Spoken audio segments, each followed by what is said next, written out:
embraced MAGA under Elon Musk, while Meta, which is Facebook's parent company, dropped fact-checking and now openly allows users to label LGBTQ people as mentally ill, calling it political and religious discourse. But there's a better option. AM 950 has joined Blue Sky, the progressive social media platform. Keep up with the latest station news and programming by signing up for Blue Sky, then searching for AM 950 Radio and following us. Again, that's AM 950 Radio on Blue Sky. With a look at your AM 950 weather, I'm Patrick Lilia. Clouds move in today with a high of 47, then overnight rain expected with a low of 38.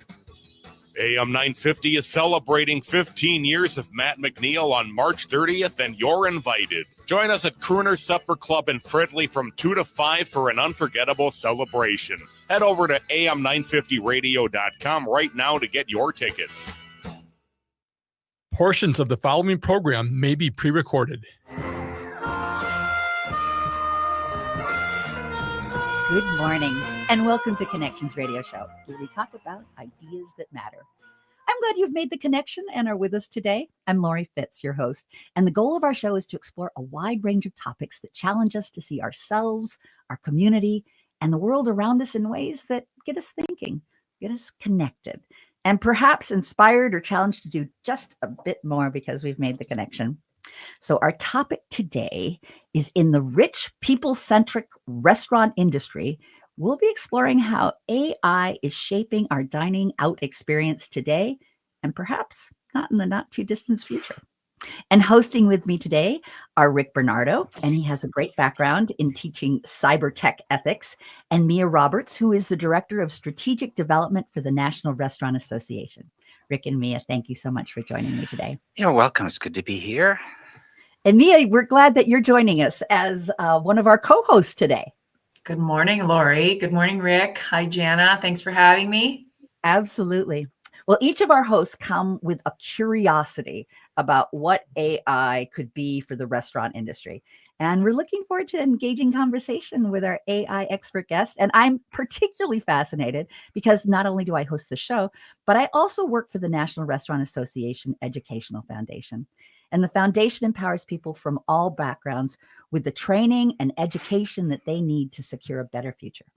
So, Rick, you've invited back one of our favorite guests. Yes, we had Jana Eggers on our March 1 program, just sort of dipping a toe or a foot or a virtual limb into the AI pool, basically, so to speak. But Jana Eggers is a CEO and board member for Naralogics, or Naralogics, I think, if you say it with the right dialect.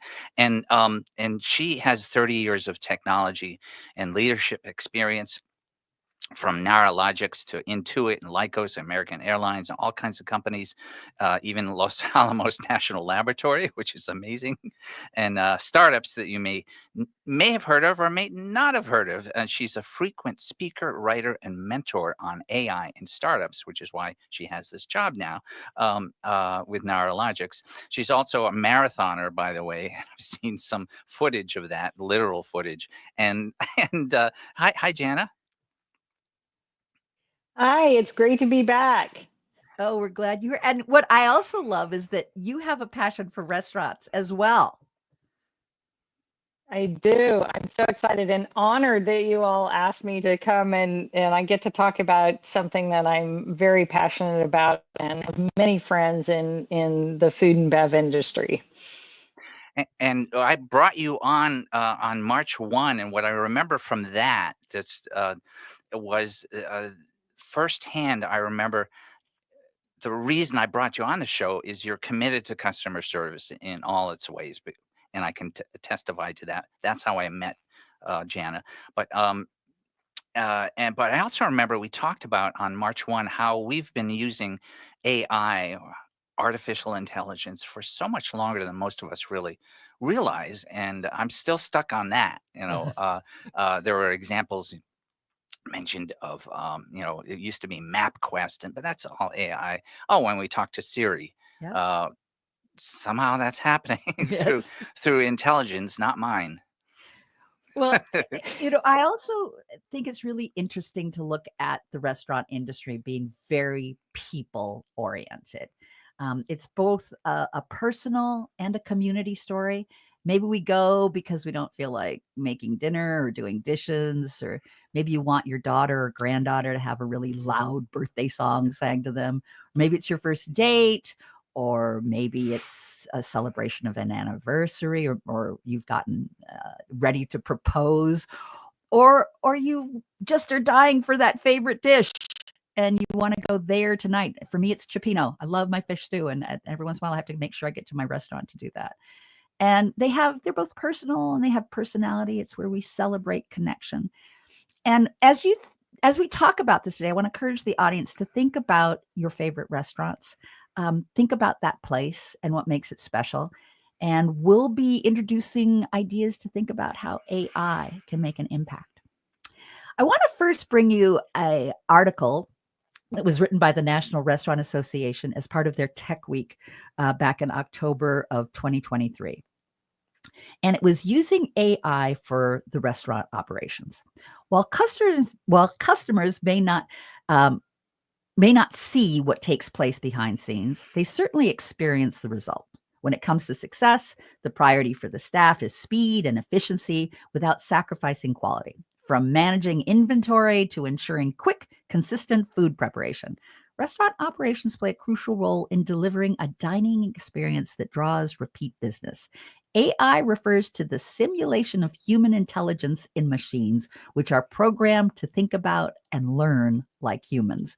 And I know, Jana, you have something to say about that last sentence.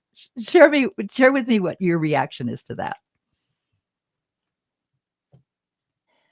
Yeah, I have a challenge with, I'm not sure why we have this obsession with making computers think like us. It's like, let's focus on letting computers think like them. They're good at calculating things. So an analysis, a prediction, Eli Feldman, who's a local restaurant entrepreneur here in Boston at Shybird, talks about a lot about his use of technology. And one of the things he says is, I had reports that I used to download and it used to take me hours to analyze them together. It's like, now I throw them in, I'm pretty sure he's using Claude, and I have it done in 10 minutes. And that's great. That's an analysis. And honestly, computers are good at that kind of analysis. And so when they talk about, making it like humans, I'm not sure we necessarily want that. But what we want them to do is, let's speed up that time, because now Eli and his team can spend more time talking about what they can do about that report rather than pulling the report together. Yep. And that I think is especially important when we think about restaurants that need to figure out like food management and when to order, how to keep track of scheduling are things that come to my mind. I think order taking can be confusing. And sometimes the order taking works very well, and sometimes it doesn't. You've got people that go through the line and have to say their order 3 or 4 different times, but that's been improved. And we're seeing companies like Yum, which include Taco Bell, KFC, and Pizza Hut, doing more with their order taking, along with Wendy's. Wendy's is doing some pretty advanced work with order taking. What's your thoughts about that? Is that going to keep improving? What does that look like? I don't know. I think it's so different. It depends on which type of restaurant you're talking about. Is it really about fast throughput? But, one of the things I go back to is something that a lot of people don't know, but the origin of the word company is actually campagna. It was with bread. And it was the people that you broke bread with, that you formed a company with. And I think, when you think about that and how personal that is, our eating is very personal. And so, and I know the restaurant industry knows this. Y'all know it way better than I do. Something that may work for those fast food, that are trying to get people through fast. And I appreciate that when I need the fast food too, right? I want them to get me through. May not work everywhere. So maybe it'll be great for them, and that'll make all of us happy because we'll get through faster. I think that's going to be what the question is does it really accomplish the goal? And the goal is, let's get the throughput through so that I'm not in a line of 9 cars. Well, speaking of having it fast foods and quick service and being able to be quick, but there's also something that they can do with personalization. We look at Starbucks, and they're using a predictive platform to hyper personalize the marketing. So it's based on our past purchases, and we can then have the folks at Starbucks know what we like and can, create a more personalized experience. What do you think about that?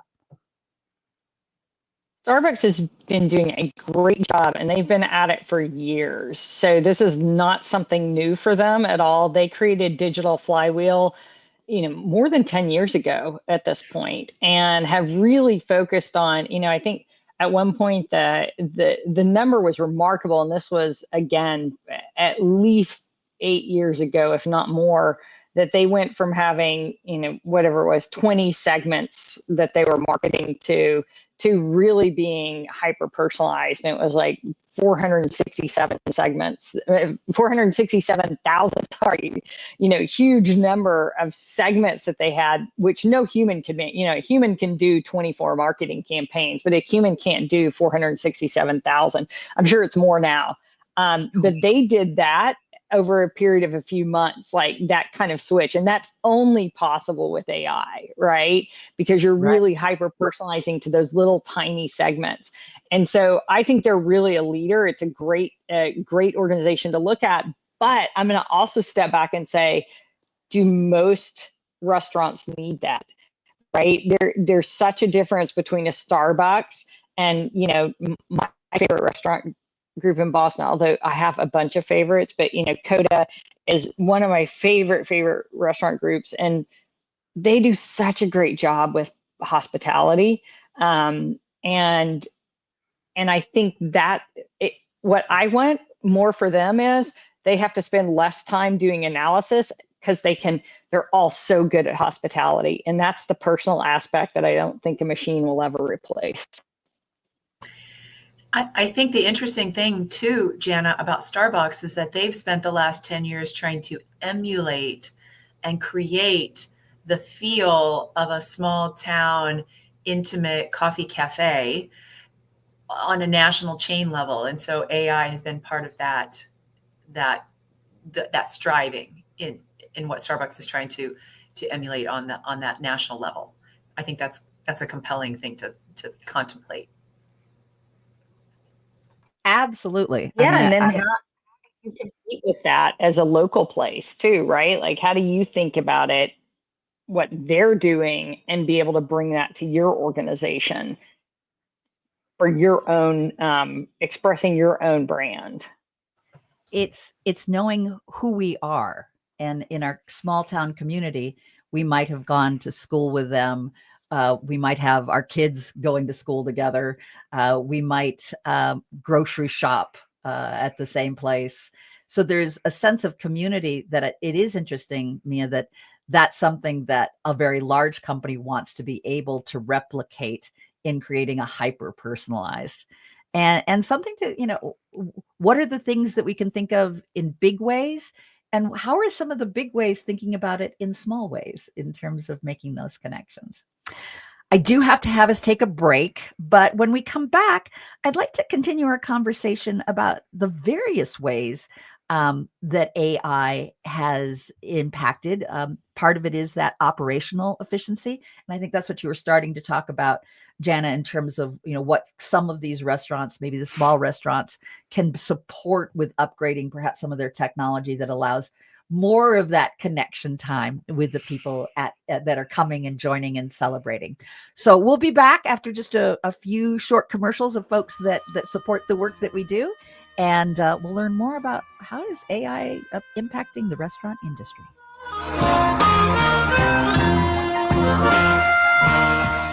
End-of-life decisions are not easy to make. Hi, I'm Mary T. of Mary T. Hospice Care. It's important to make sure that this difficult time is meaningful and comforting to you and your loved ones.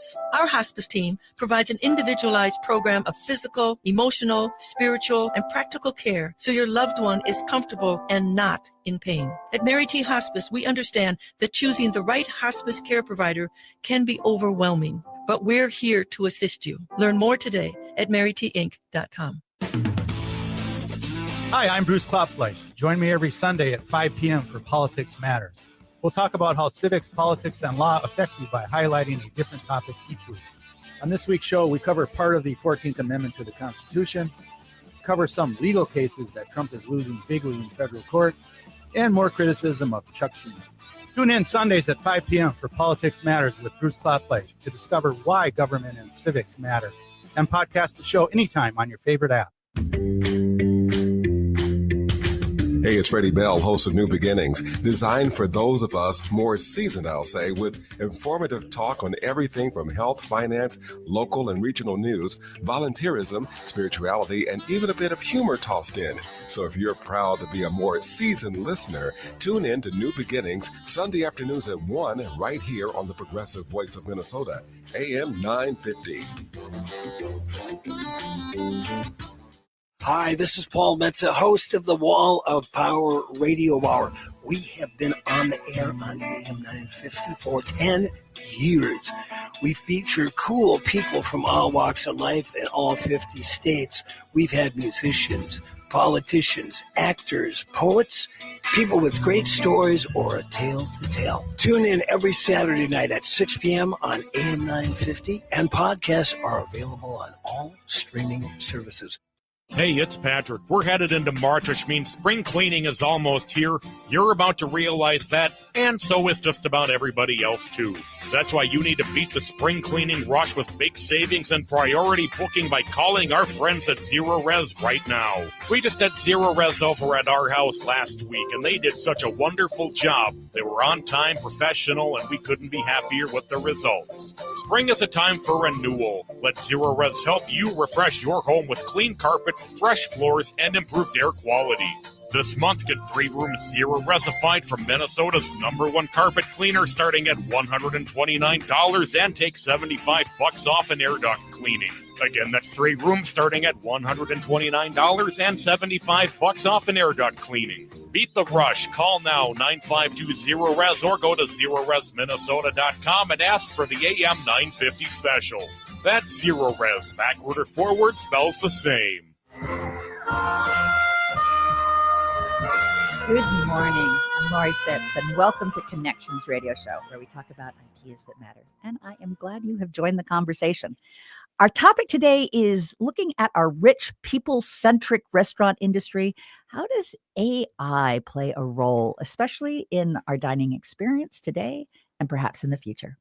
Hosting with me are Rick Bernardo, with a background in teaching cyber tech in ethics, and Mia Roberts, who is the Director of Strategic Development for the National Restaurant Association. Thank you both for joining me and hosting today.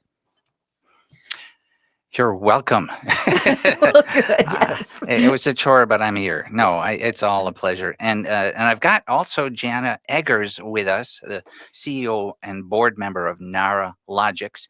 And we had her on our March 1st show, and she's a longtime expert on AI and a speaker and a writer on these. And I remember on the March 1 broadcast, which you can, by the way, listen to on AM 950's websites, I was fascinated that Jana noted that her work is based on, is this a neuro-based AI? And I'm still trying to get my head around what that means and what portion of the AI landscape that is, how that relates to everything. What does that mean to be working on neuro-based AI? And hi, Jana. Yeah, just quickly on that,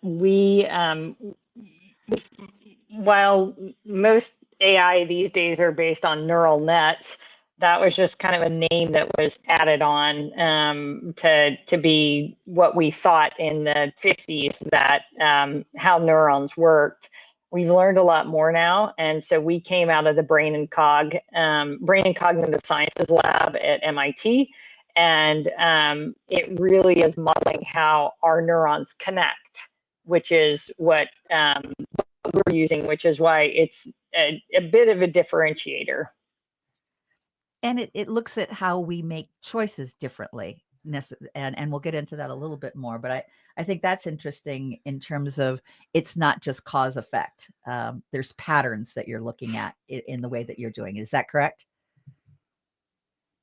there's different types of patterns, but in particular, there's different types of how do we decide context, and traditional neural nets are great at patterns, but not great at context.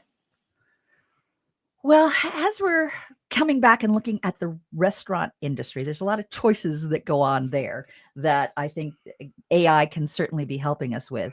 We think about automating tasks such as taking and filling orders. We talked a little bit about that, reducing the errors and all of that good stuff.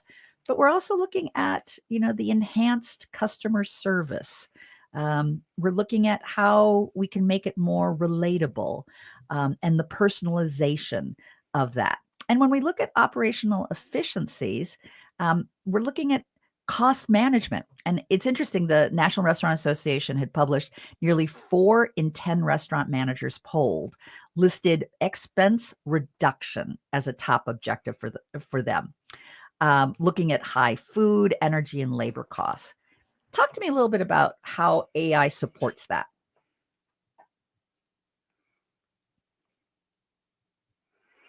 I think it's more superpowering what people were doing before, which is they were looking at their numbers, really trying to understand how do I decide how much food to order, how do I decide which advertising to do, for example, to bring people in, and balancing that. So it's that, but probably at a finer grain, something that many of them maybe didn't have access to. They have access now. They have access to the data now. A lot of times they didn't have that before. It was, all the way back to when we were keeping things by hand, right? And writing out a reservation book. And now a lot of that is online. There's ability to compare yourself to other people that are in your area.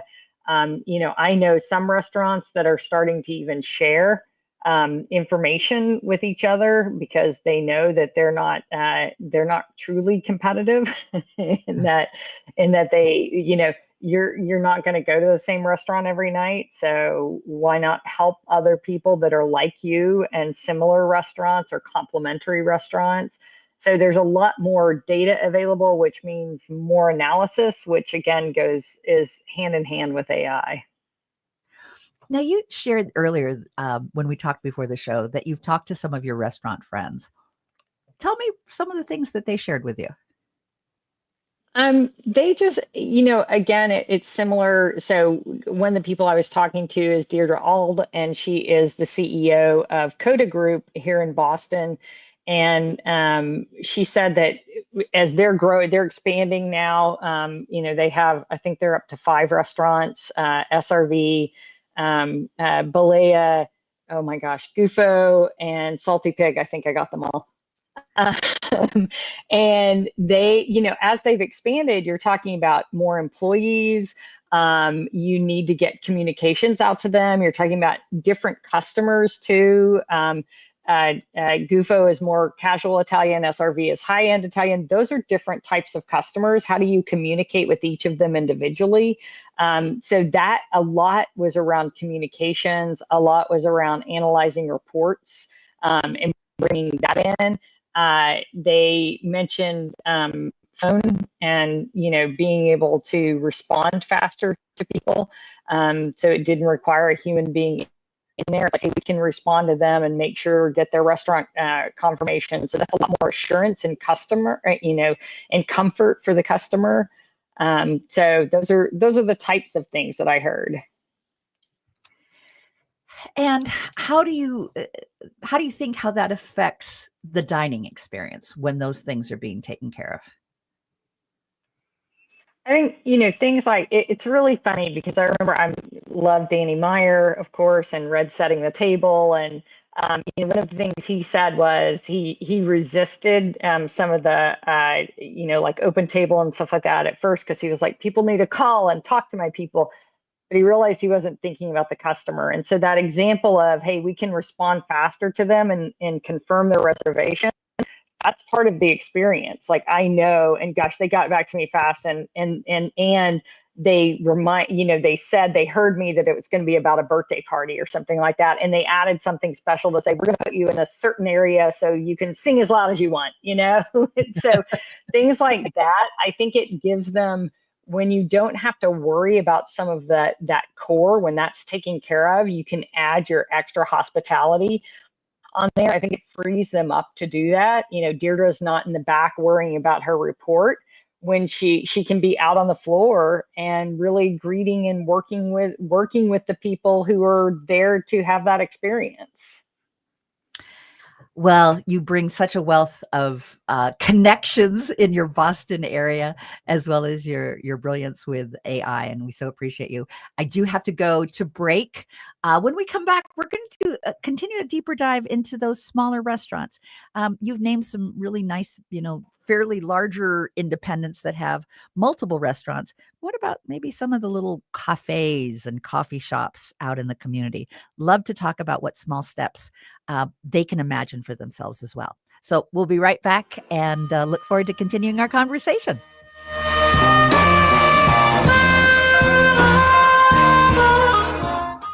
Are your remote workers putting your company at risk? Not sure what steps to take to secure your data? Hi, Mark Sommerfeld from Rymark. The Rymark team is guiding our clients through these difficult times. In fact, demand has been so high, we created an easy-to-follow guide with the 5 steps to securely work from home. It's yours free.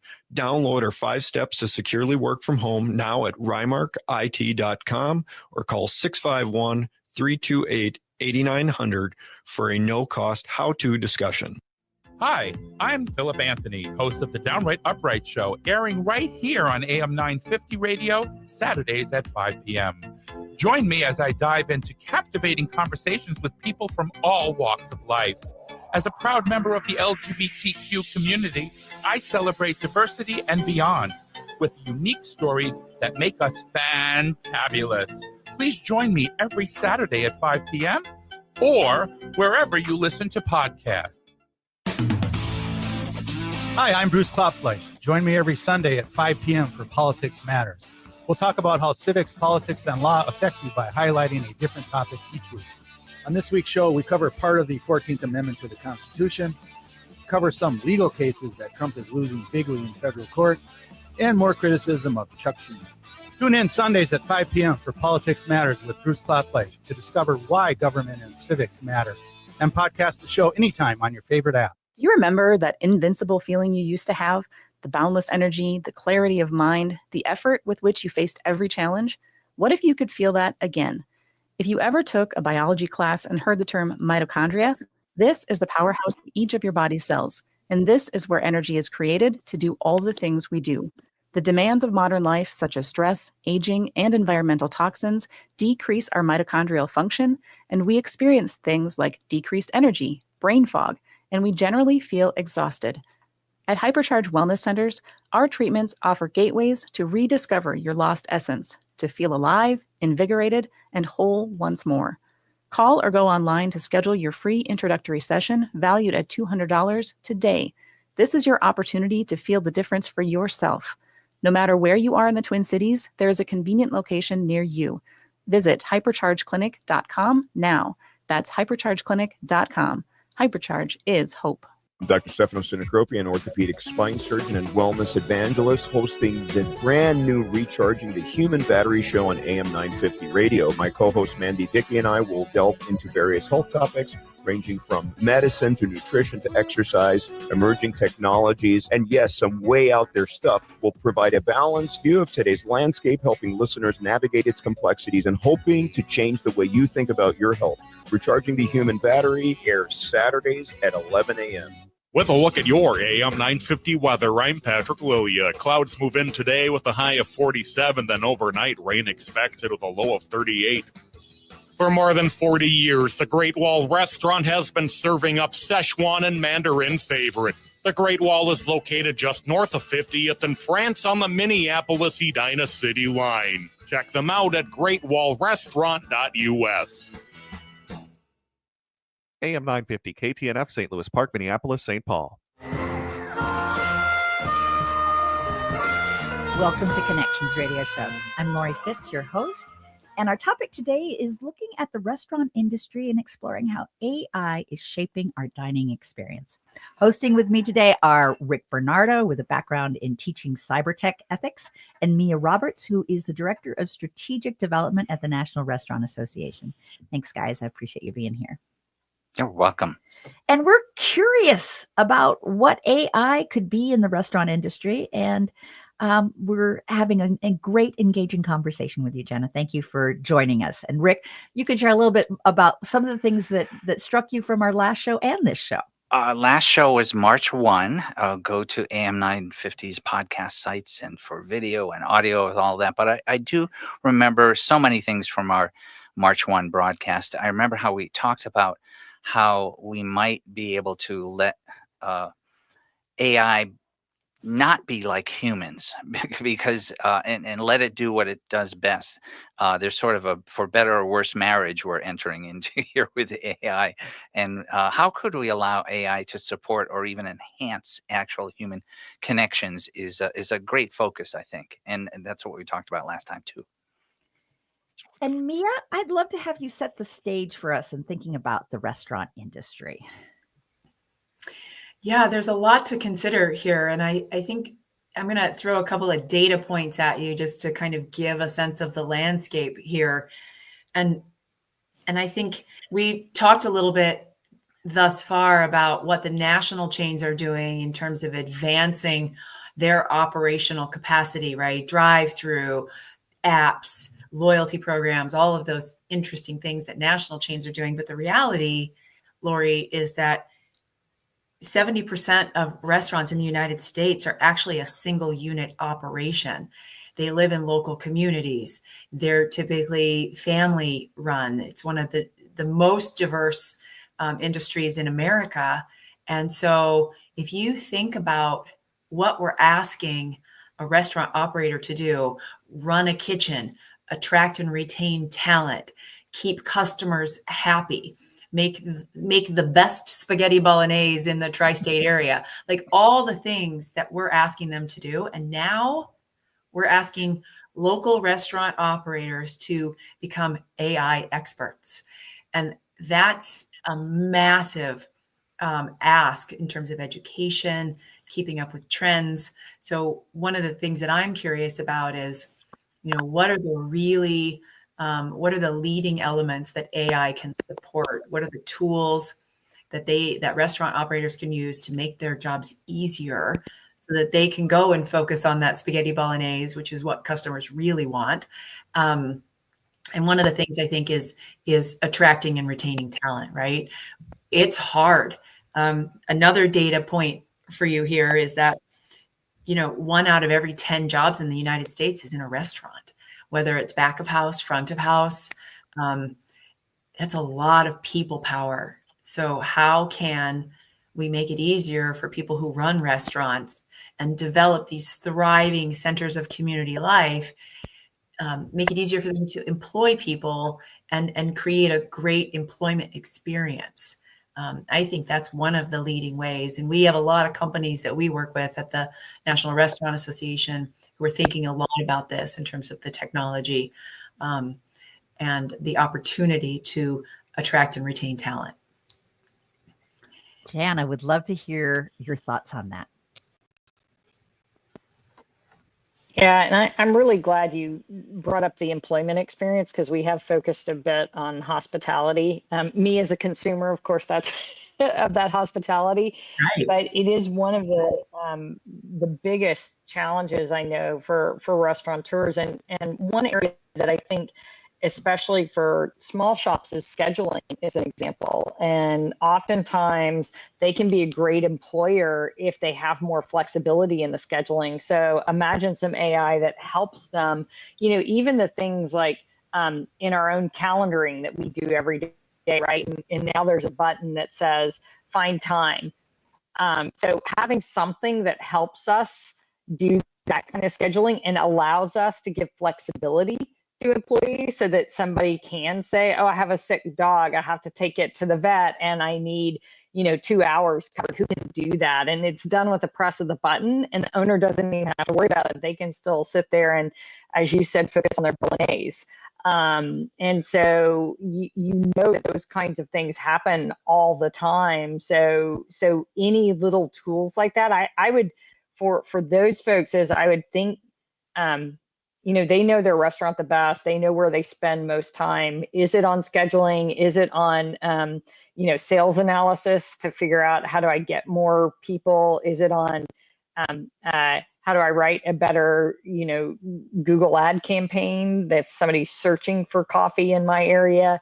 I'd ask them to think about where they're spending their time that they don't want to, and then look around for tools that would support that. I mean, there's so many tools that are being built now by other restaurateurs, and they're available. It's kind of called vibe coding. That don't know how to code are able to put apps together, and I would really look around and see, has someone created an app that you can use for those things that you don't really like doing? Tell me a little bit more about those apps something that would be on your phone, your computer. Tell me more. Yeah, either. So it's called Agentic AI. You've probably heard a little bit about that. And what people are doing is kind of marrying through, I mentioned the sales reports that Eli Feldman mentioned. He would download several different, I think the Reservations Place and Toast maybe, and bring those together. So he can make that available to people. He's not a coder, but he knows how to go in and to do the right prompts into Claude, and then Claude puts this thing together of go grab this, and then put them together. So there's a lot of those things that are out there and available. I don't know. I should say, I don't know if Eli made his available. I think that there are people that are interested in that kind of thing where they're letting them out there so other people can use it, because again, they want a healthy restaurant scene. I think some of the things that come up for me when I'm hearing our conversation today has to do with the idea of how do we make it a more quality experience for not only the customer, but a quality experience for the worker. How can we have them be able to do the things that they love? And we talk about having a hospitality gene that's in us that loves the hospitality industry, but we may not love doing reports, and we may not be able to do quick callbacks to folks to make sure that they have their reservation.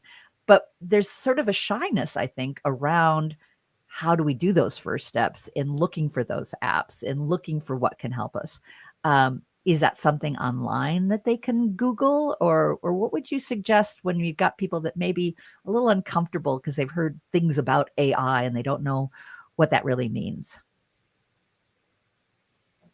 So again, I'm not an expert in the restaurant industry, but I will say that, yes, I would Google. I will also say that Eli, I know, has a Substack, and it's Shybird at shybird.substack.com, however the Substacks go. I'm not good at remembering that stuff.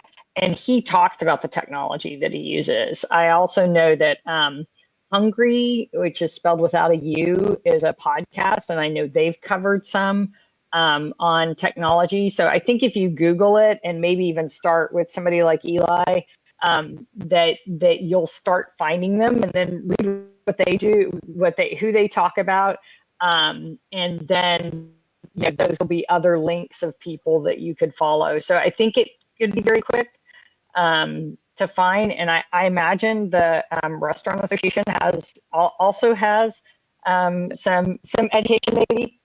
A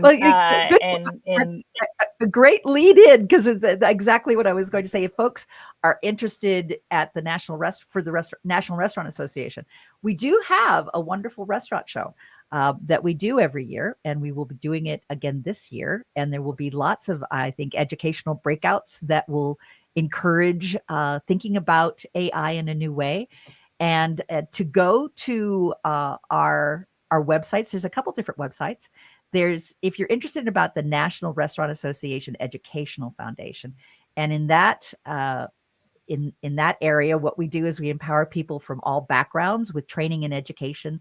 They need to secure a better future. We're looking at the future of careers and opportunities through the foundation, but through the National Restaurant Association, that's our membership that allows folks to really get in touch with a variety of ways to learn and grow in the restaurant industry. And Mia, I'm going to throw that one to you to share just a little bit more about the National Restaurant Association. Yeah, the National Restaurant Association is the membership. We're one of the largest food service trade associations in the United States and frankly the world. The association offers educational opportunities, ways to connect and create community for all restaurant operators to connect with each other. We have multiple platforms and multiple events, programming, editorial opportunities for restaurants of all sizes. We also support and work with 52 state restaurant associations as well. So there's a state restaurant association in Minnesota that guides and collaborates with those independent restaurant operators on a local as well as the work we do on a more national level. So fantastic resource and great way to help prop up the industry nationwide. And the restaurant show is May 17th through the 20th. It's in Chicago. And if you want more information about the restaurant show, you can go to nationalrestaurantshow.com.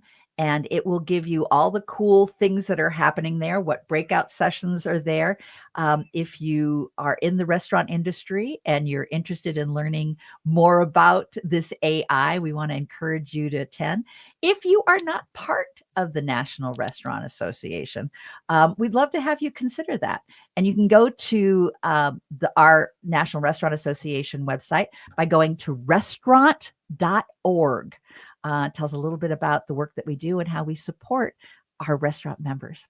And I do have to take us to another break, but in our next segment, we're going to be doing some more sharing and celebrating about what the restaurant industry does in our community. And I'm looking forward to having you join us and learn more about an event that's happening here in the Twin Cities, Dine Out for Life, Minnesota. It's Dine Out to End HIV. And several restaurants in our local area are making a donation. Some are giving a full 100% of the restaurant earnings that night will all go to this. And I'll be sharing about who's giving it 100%, 50%, 40%, and how to get more information on that as well. We'll be right back.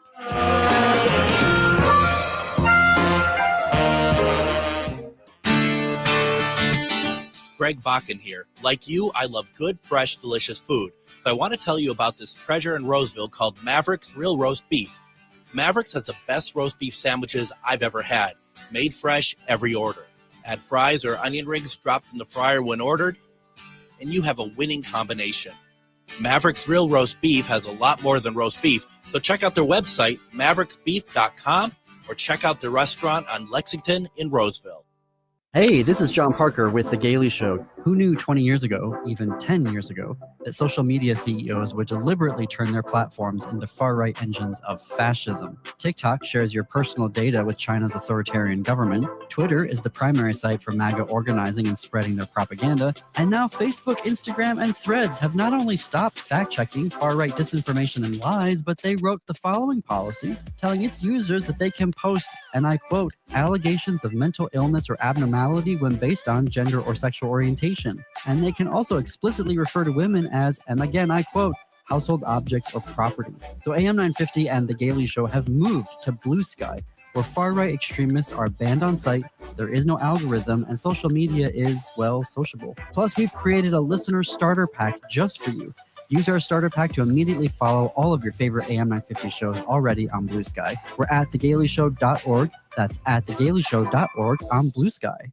This is Chad, owner of AM 950 for Snap Construction again. Does your home feel colder than it should with the furnace constantly running? Or do certain rooms always feel colder than the rest of the house? Those are signs the attic in your home may need an insulation upgrade. Snap Construction can help by providing a free energy audit for your home's insulation. The average cost of getting new insulation can cost much less than a new furnace. Plus, Snap Construction is a BPI certified installer. That means if you use Snap for your next installation project, you qualify for up to $650 in total rebates from your energy provider. After my free inspection, my installation upgrade was completed within a few weeks and the rebate check was in the mail. Snap to it and reduce your heating bill this winter with Snap Construction. Call 612-333-SNAP. That's 612-333-SNAP for your free energy audit when you mention AM 950. Snap Construction, arguably the most well-reviewed exterior contractor and insulation company in the metro. Reading can help manage stress and anxiety during these chaotic Trump years. If you're craving something lighter, check out Next Chapter Booksellers' new fiction tables. Explore their collection of Japanese and Korean healing fiction. They're cozy, whimsical stories filled with magical cats, quaint cafes, and more. Or if you're in the mood for something more intense, check out their upsetting shelf, filled with the strangest and most surreal novels you'll find anywhere. So have Next Chapter Booksellers help you keep your sanity over the next 4 years. More at nextchapterbooksellers.com. Good morning. I'm Lori Fitz, and welcome to Connections Radio Show, where we've been having an amazing conversation. And we've been looking at restaurant industry and exploring how AI is shaping our dining out experience. And hosting with me is Rick Bernardo, who has a background in teaching cyber tech ethics, and Mia Roberts, who is the Director of Strategic Development at the National Restaurant Association. Thank you both. This has been great fun. I appreciate you both hosting with me today.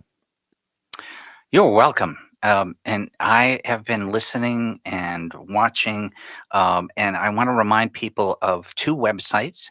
One is the National Restaurant Association Foundation website. National Restaurant Association Educational Foundation. Educational Foundation. NRAEF, which we love to call it. What she said. Yes. Exactly. That's chooserestaurants.org is their website. And Jana Eggers, with whom we're speaking also this morning for the second time on the air, is CEO and board member of NaraLogix, naralogix.com, N-A-R-A, Logix. Speaking of Logix, Jana, I'm still stuck on last broadcast. You mentioned that a lot of AI works with LLMs. And then you explained kindly that that means large language models of AI, which I guess has to do with language-based AI. And I know from experience that a lot of times how humans use language is not actually how we make our decisions. And that's what you had mentioned too. And I'm still stuck on what does it mean that to use a large language model and or not? And does it relate to the apps we're talking about here for restaurants? There's like three questions. Oh, so you know, we know that the language processing in our brain is actually not where our decision is. So think of more of language as an interface. That's just the way we kind of translate what we're thinking to interface with the world. And sometimes to interface with ourselves to justify what our decision is. But the decision processing is in one place and language processing is in another. So that's just a quick, like, how does that work? So the question is, are LLMs really the right place to think about our decision making, or do we use them to process things like an incoming, you know, as we've talked about, an incoming request for a reservation that's for 6 people and they don't want to be near the bar because that's too loud, and they're, you know, and there's 2 kids involved, and, you know, that's a lot of language. That's the interface. But then how do we then decide where that person goes?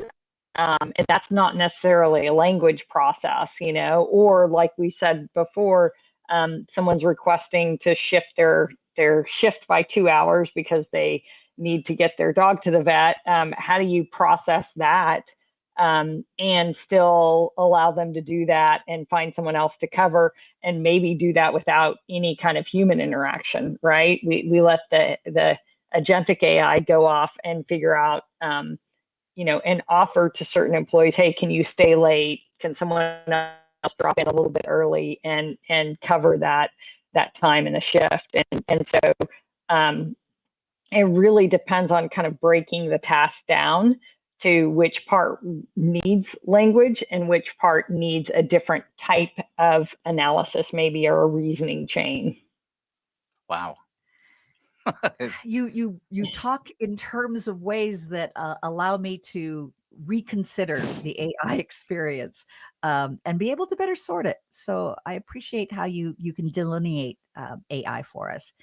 And as we're thinking about our restaurant experience, and in our fourth segment, we generally like to get people to be thinking about how to take action in some way. And in this segment, we'd really love to encourage folks to celebrate restaurants, go out, but also think about workforce opportunities. What does that look like? Very often people think of it as a transition job, but there's amazing careers in the restaurant industry. And as we've been talking about all the cool things that AI can bring to it, if you're a people person and if you have that hospitality gene, you may be drawn to the restaurant industry. And it's a fabulous career to think about. And the efficiencies with AI can maybe even enhance, and I'm looking forward to having it enhance our restaurant industry so that we can make those stronger connections.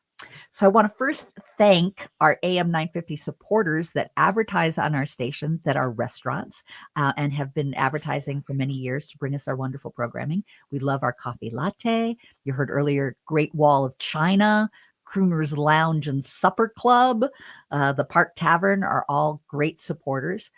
But think also in larger terms as well, restaurants are often the first to be there in a disaster. They're first to support the local schools. They get behind causes. An event here in the Twin Cities that I mentioned at the end of our last segment is that we have on Thursday, April 24th, mark your calendars, a dine out at participating restaurants. A percentage of the bill will be donated to the Aliveness Project, and that promotes health and wellness for communities, especially impacted by HIV/AIDS. Some of the ones that are giving 100%, Mother Clucker's Pizza, the Nicollet Diner, Muffin Top Cafe. Some that are giving 50%, Wiseacre, J. Selby's, the Lowbrow. Some that are giving 40%, got the Lions Pub, Market Barbecue, Pizza Luce, Cup of Java, Buttery Bakery Cafe, and then great ones at the 25%, Boom Island Brewing Company, Little Tijuana, Sawat D, the new Uptown Cafe. Those are ways to go and celebrate wonderful opportunities to make connections, but also to give a bit more. Mia, do you have any closing comments that you'd like to share about what we've been talking about today? Well, not only have I learned a lot today, thanks to all of you, I'm just very pleased to be able, our job is to protect and promote this industry. We know that people care a lot about restaurants in their local communities. I believe restaurants and everything that restaurants represent is a huge part of the American landscape, both near and far, small and large. And I'm delighted to be with you guys today. Thank you so much. And Jana, any closing thoughts for your passion with the restaurant industry, as well as your thoughts on AI? I just think there's so many opportunities to make life easier for restaurateurs, and I don't think there are enough of those in general. So I'm glad that our industry can help make their lives a little bit easier so they can focus on the amazing things they do. Jana Eggers and Mia Roberts, and I'm Rick Bernardo and Lori. Well said, Jana, and thank you for joining us today.